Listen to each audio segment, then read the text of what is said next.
প্রবাসী ভাইয়েরা কিভাবে ঈদের নামাজ পড়বেন একদম পানির মতো সহজ করে বুঝিয়ে দিব। মনোযোগ সহকারে শুনলে ইনশাআল্লাহ ঈদের নামাজ আপনাদের জন্য একদম সহজ হয়ে যাবে। আমরা যারা মধ্যপ্রাচ্যে আছি, সৌদি, দুবাই, কাতার, বাহরাইন সহ মধ্যপ্রাচ্যে যারা আছি, আমরা কিন্তু 12 তাকবীরের সাথে ইমামের পিছনে নামাজ পড়ি। আজকে সেই নামাজটাই আপনাদেরকে দেখায় দিচ্ছি।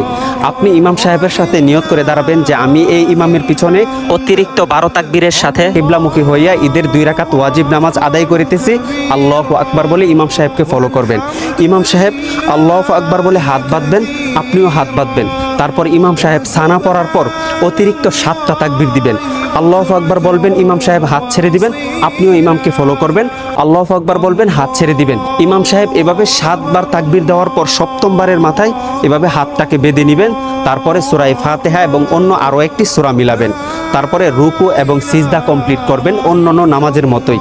দ্বিতীয় রাকাতে ওঠার পর ইমাম সাহেব সর্বপ্রথমে সূরা ফাতিহা তেলাওয়াত করবেন, তারপর অন্য আরেকটি সূরা মিলাবেন। রুকুতে যাওয়ার পূর্বে ইমাম সাহেব অতিরিক্ত 5টি তাকবীর দিবেন। প্রথম তাকবীর আল্লাহু আকবার বলবেন, হাত ছেড়ে দিবেন, আপনারাও আল্লাহু আকবার বলবেন, হাত ছেড়ে দিবেন। এভাবে 5 তাকবীর দেওয়ার পর 6ষ্ঠ তাকবীরের মাথায় ইমাম সাহেব আল্লাহু আকবার বলে রুকুতে চলে যাবেন। রুকু এবং সিজদা কমপ্লিট করার পর ডানে বামে সালাম ফিরিয়ে নামাজ শেষ করবেন। ইনশাআল্লাহ এভাবে ইমাম সাহেবকে ফলো করবেন, আপনার নামাজ সহি হয়ে যাবে। আর এই ভিডিওটি ঝড়ের গতিতে শেয়ার করে দিবেন যেন সকল প্রবাসী ভাইদের জন্য উপকারে আসে। আসসালামু আলাইকুম।